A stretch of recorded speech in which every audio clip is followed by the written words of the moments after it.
Hi, my name is George Alger, and welcome to today's segment of Our Ventura TV. Today's guest expert is Jeremy Zeller, who is the Executive Technical Director for the Conejo Players in Thousand Oaks, California. Welcome, Jeremy. Thanks for having me. So let's get the first question out of the way. What is the Conejo Players? Well, the Conejo Players Theatre is a all-volunteer, nonprofit community theater in Thousand Oaks. We put on a 6-show main stage season and children's productions and improv and all kinds of other things to help benefit the culture of Thousand Oaks. Great, and you had mentioned that you actually incorporate volunteers into your program. Did I get that correct? Yeah, we have a ton of opportunities for volunteers. From all of our actors are volunteers. We need musicians for our musicals, ushers, box office people, ticket takers, backstage help. We have a ton of opportunity for people to volunteer, and it's one of the reasons that I love working there. Good. Now let's speak a little bit about what the Conejo Players Theater Group does. All right, it's improv, correct?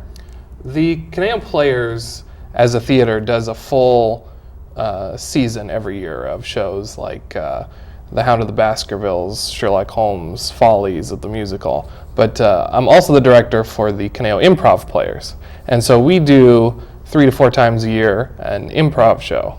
And I have a cast that I lead and teach, and we teach them improv games and improv technique, and then a couple of times a year we put on a show for people to come watch.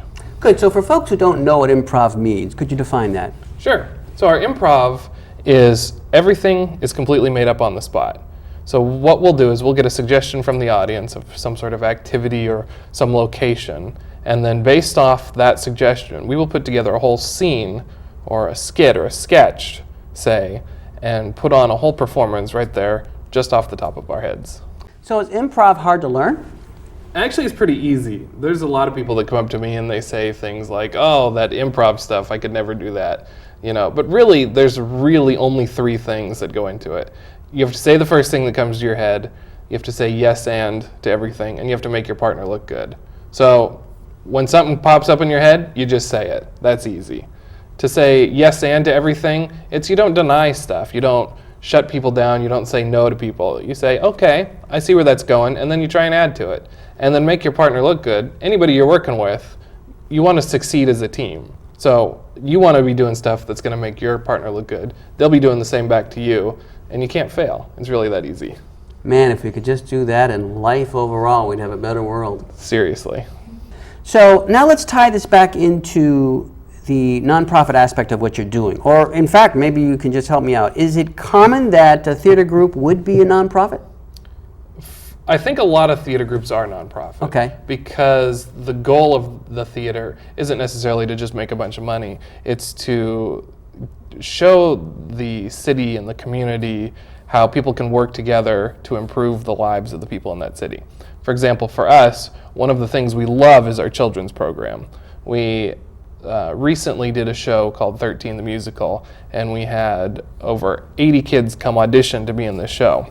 And so we ended up putting on this show with 32 kids and a bunch of adults working backstage and playing music, and we were able to teach kids what it's like to be an actor, how to get them on stage and work backstage, and we were able to kind of build them these skills of being on stage and learning to act.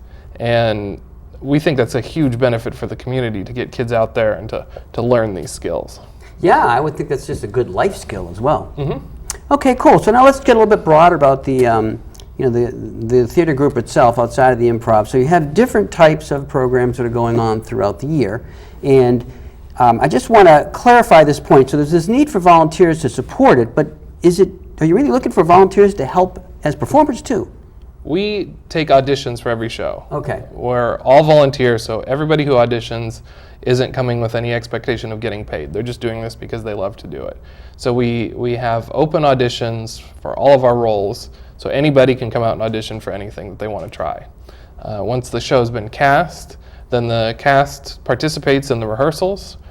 They work with a director that's a volunteer. They might work with a music director that's a volunteer, choreographers.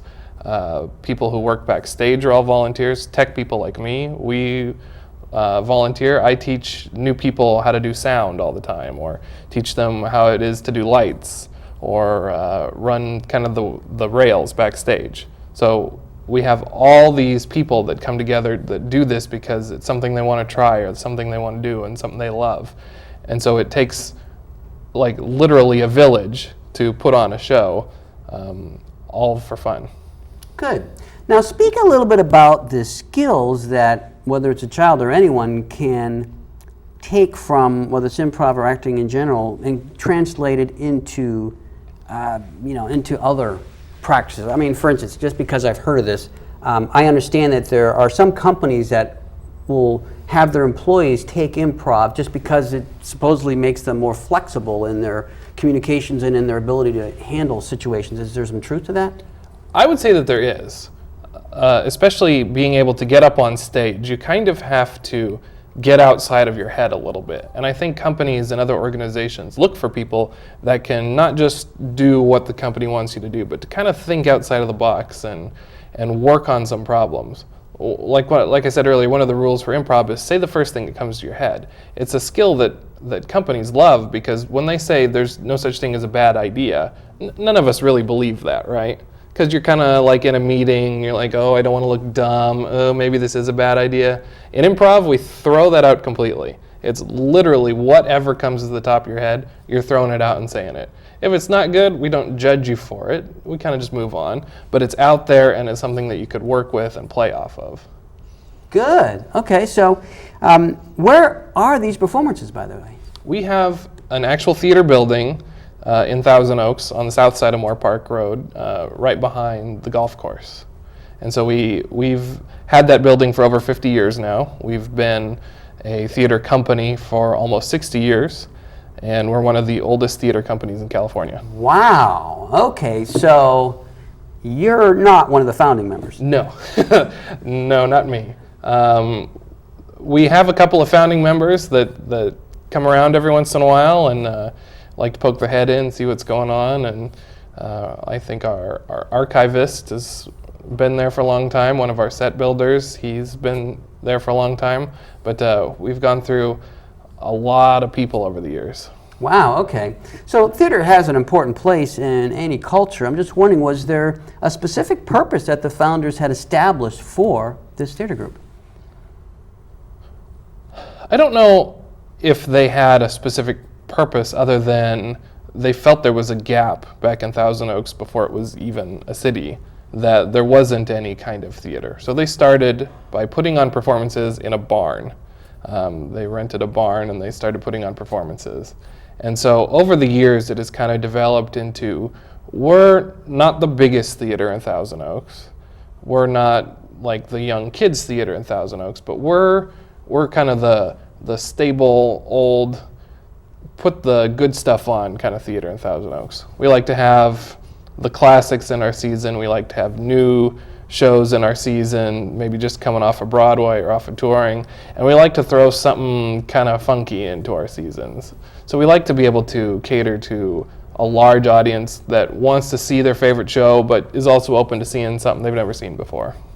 Good. So now let's have you mention the website so that people who are interested in seeing some of the shows know where they can find out more. So people can see our upcoming season and buy tickets at ConejopLayers.org.